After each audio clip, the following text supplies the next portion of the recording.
There are 3 reasons as to why it is scientifically proven better to date redheads. Are gingers anybody's type? And I ask this as a genuine question because I have yet to find anybody on this planet Earth who I have asked the question, what's your type? They have never ever responded redheads. I am genuine. In Romania, there are very, very few gingers. It's so rare here, guys. So confused by men that say they want a natural girl. You look through who they follow on Instagram, they've all got BBLs. They've all got lip fillers. They follow those women on Instagram because they want to smash them. But that doesn't mean we want to marry them. Do you mean you want a girl that looks like they haven't had work done, but they actually have work done? Because they always pick the girls that have had work done. What do you...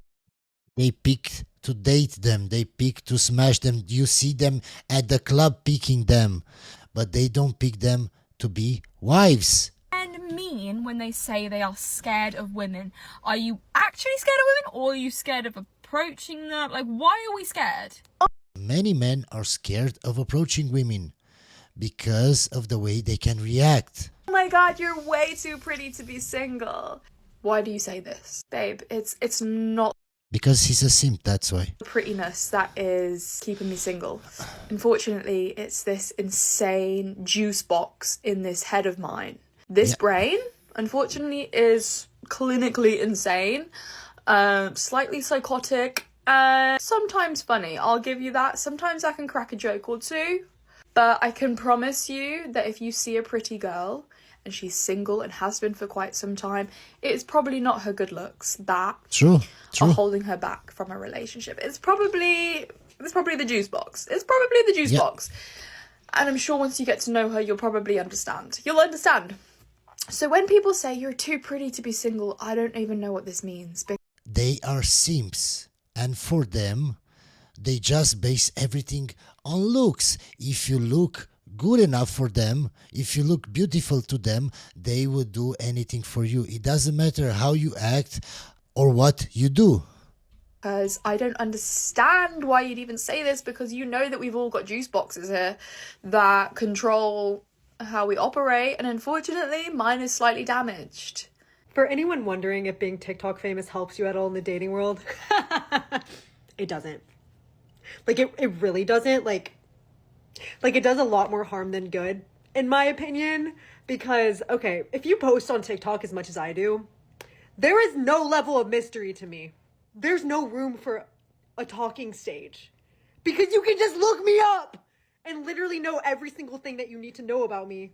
I have a hard time. You don't need to know anything about her. Just know the fact that she's doing TikTok. And that's it. You run. You run as fast as you can. I'm finding men that aren't wanting to sleep with 7,000 people at the same time. So with you saying you don't want that. Yeah. Well, it sounds like you may be looking for the wrong type of guys.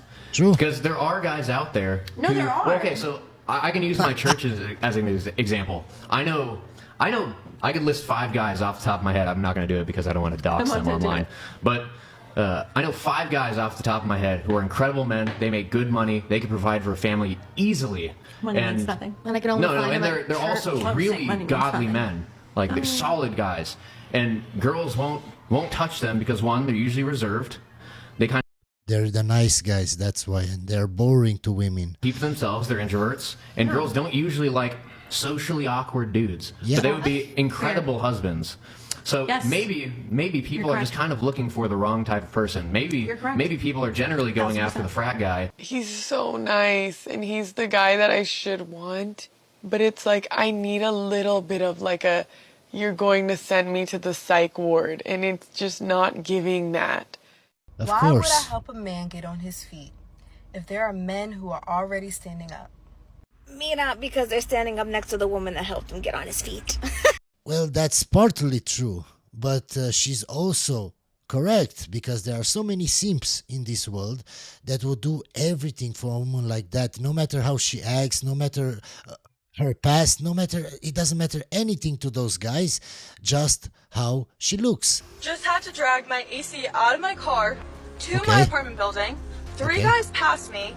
None of them offered to help. None. 0 out of 3. Why? Because you couldn't lift it? You were too scared to lift it? Is that why? Am I intimidating? So why would the man do it? Why would the man help you? Just listen to her attitude. This is how she talks behind your back after you help her. Am I more masculine than you? Just immediately goes to shaming. That's hilarious. It's like when these women don't get their way with men in general, whether it's in relationships or they don't help them move their air conditioner. The only logical explanation for these women is that they just must be intimidated. It's like their go-to response. Yeah. I get messages like that every day, guys. Every day, guys, from women. Every day. Man doesn't want to date me, but he's intimidated. Man doesn't want to help me move my air conditioner, he's intimidated. The controversial topic is that single moms can raise sons on their own. No, they that's can't. Impossible. You can only show them how to be a good woman. Men that our mothers are telling us to be don't even exist in her bed. Our mothers are telling us to be the kind of man she can't even attract into the house. I didn't lie to my therapist today. If you're wondering, well, why would you lie to your therapist in the first place? Haven't you ever thought that your trauma might be a burden to others? How do you expect a therapist to treat you if you lie to them? So you're not going there to get better. You're just going there to have somebody to talk to. Including the trained professional that you're paying not to judge? Yes, I have. A lot of people are asking me, Denise, why are you single? Why are you single? Listen, I'm single by choice. It's other men's choice, but still. And just so you know, if you're talking to me and we end on any terms, I'm telling every fucking person that I know, first of all, how bad those balls stink. I don't care if it's made up or not. Those balls, hold your nose, bitch. They stinking. Second of all, I'm telling them that your c*** tasted like the grease trap in a McDonald's, okay? Third of all, I'm telling them that every time you take a shower, you waffle stomp your shit down the drain because you're a dirty bitch and you don't even wash your feet afterwards. Because nobody is allowed to have anybody after I know them. Every fucking time I break up with somebody, I want them to literally date nobody ever again in their existence. My track record's pretty good. I have like 5 out of 6 that have never even dated anybody after me because they're so fucking depressed. Sorry. Just think if the roles were reversed and a guy would say this. Just think how women would react online. Found out that men don't know what crying horizontally means.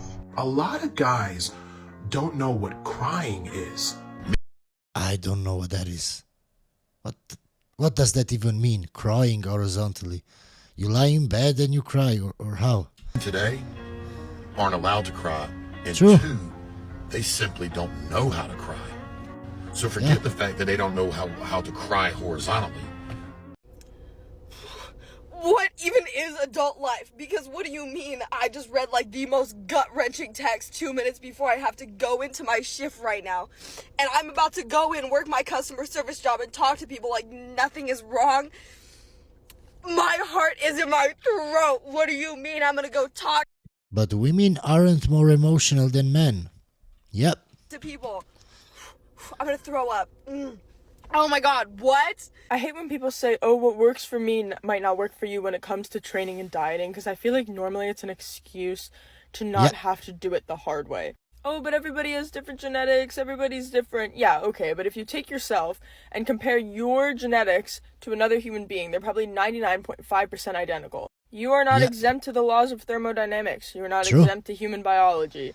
Oh, but I'm in a caloric deficit and I can't lose weight. Then you're not in a caloric deficit. I'm so tired of guys saying in my comment, oh, you're not correct because the laws of thermodynamics don't apply to us because we are a closed system or something. I don't even understand. So let me get this straight. The laws of physics apply everywhere on Earth, but they don't apply to you because somehow you're special. Listen to me, you're not special. And the laws of thermodynamics apply to everybody. But please let me know down in the comments if you don't agree so I can block you, because you need to unsubscribe, because I don't want people that are so stupid following me. A lot of times you are part of the reason you lost respect for him. Right. Well, and they'll be mad about that too, but yeah, I know, but it's like if you are emotionally reactive and are the type of woman where you just do whatever you want and say whatever you want when you're upset, but then expect all the things that you said to not mean anything when you guys make up, that's not okay. Yeah. And a man's still going to feel disrespected even if you make up, because that hurts. Yeah. Regardless of who you are, it hurts to hear your partner, the person you love, the person you marry, say mean and hurtful and disrespectful things to you, and then try to also be like, well, I was upset, it didn't matter. Or just ignore it and just blow it over, like sweep it under the rug. Right, exactly, or never acknowledge it. Officially done with online dating. I can't do it anymore. Why? I give up. I just had something happen today that pushed it over the edge. Okay. I was talking with the person for several days. Okay. Had made plans to see each other today. Okay. Everything was going great. Communication was just fine. And she has kids. I have kids. She then let me know that she wasn't able to pay for the babysitter. I offered to then pay for it because we were... Okay, first mistake. That's the first mistake. You're showing that you're a simp. Just really close to the time for the date, and I said, no problem. 15 minutes after I sent the money and started leaving, I checked my phone again, and she added me on everything. I can't trust any. A lot of men. My guy, I'm sorry to tell you this, but it's your fault. Do you know how many fake accounts contact me each day? How do you not see that it's a fake account?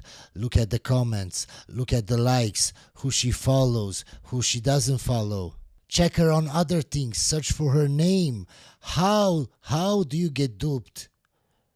After several days of talking, how did you not tell her, let me see you on cam before you go on a date? Let's have a talk on camera. How? And I'll bet I have 100 comments saying, well, it's not his fault. Yes, it is. Yes, it is. Because he was too ignorant or too stupid to see the red flags. Take accountability. I don't care what you say in the comments. He doesn't know how to spot the red flags. It's his fault. You as a man, especially because you have more to lose, you have to be 10 times more prepared for anything that life throws at you. You're a man. Are becoming lazy in dating. They're becoming lazy in the pursuit because there's no appreciation for what they do. And now women have these super high entitlement level thoughts that they deserve to be brought to freaking Bora Bora on their first date. And it's like, who are you to even ask for that? Wait a minute. Who are you? What value have you brought to that man? Women are ruining good men by acting like they deserve more than they do. Here's a list of things that I don't do for my husband. I don't do his laundry. He can do that himself. I don't cook dinner. He cooks dinner every single night. I don't pack him a lunch. Doing his laundry, cooking him dinner, making him lunch, booking his doctor's appointments, all those things, that's domestic labor. I don't get this transactional, legalistic, sterile way to approach marriage. If you don't do your husband's laundry, okay, fine, whatever. But this smug, arrogant attitude where you get online to brag about all the things you don't. That's not a man, that's a simp. What's your weirdest turn on? When a man sits on my face instead of me sitting on their face. A man sits on your face. Yeah, I like ass.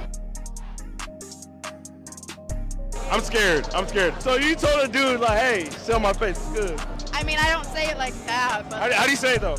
I'm straight up. I say, can I eat your ass? I'm done. I'm not doing this anymore. I have given him so many chances, and he just keeps screwing it up. You're giving him chances to do what, exactly? To prove himself. I have been so clear and direct in telling him what I need from him. And even when I threaten to leave the relationship if he doesn't get his act together, he always says he's going to change and step up, and then I give him another chance, and then he doesn't do it. If she threatens you to leave the relationship because you're not the man she dreams in her mind you should be, just leave. Just leave. You want to know why? Because you will never measure up. No matter how much you try, you will never measure up to the fantasy that she has in her head. Never. Clear, he isn't crossing boundaries like mistreating you or cheating on you. You're threatening to leave the relationship because he isn't meeting your expectations and because he isn't proving himself to be worthy of you. I mean, yeah. Well, it doesn't sound like you're giving him chances. It sounds like you're punishing him with your absence every time he disappoints you when he's not acting in the way that you want or being who you want him to be. Don't get me wrong, it's perfectly fine to leave a relationship because you don't like the way someone's showing up. But make sure you're also auditing and taking accountability for the way you're showing up. Because giving him chances to prove himself says that you already feel like he's not enough. Okay guys, it's time for me to answer a few questions. Besides the gym, what additional habits, hobbies do you think are healthy for men to have? Join a men's club or go do some sports where there are lots of men. I think it's a very good thing to have a social circle, to have male friends that you can talk to. It's good to interact with other men. They can help you in so many ways. It's not good for your mental health to not have any friends. So go do some activities where there are lots of men, where you can find some new friends. It will be good for you in every way, my guy. Okay, next question. What's a good way to approach a woman in a normal place? Okay, let me show you a video that I think is a normal way to approach a woman, to ask for her phone number. How you approach a girl in public that you find attractive without being a weirdo. Okay. Excuse me. Hi, just a quick question. I just saw you and I just thought you were really beautiful. Oh, thank you. That's very sweet. What's your name? It's Colleen. Colleen. Alex. What's your name? Lovely to meet you. Lovely to meet you too. Well, I won't hold you, but maybe I can grab your number and we can get a coffee. Sure. Sure? Brilliant. Perfect. All right. Well, it's lovely to meet you, Colleen. Have a good evening. Take care. So this, I think, is a good method to ask for a woman's phone number. But what can I tell you guys? The difference between you succeeding and you not succeeding is how attractive that woman finds you. And by the way, if she doesn't laugh, if she doesn't smile when you try to talk to her, leave her alone. That means she's not into you, she's not interested. And you pushing for her phone number or pushing the discussion even further will just make you look more like a creep in her eyes. Anyway guys, hope you enjoyed the video and I'll see you on the next one.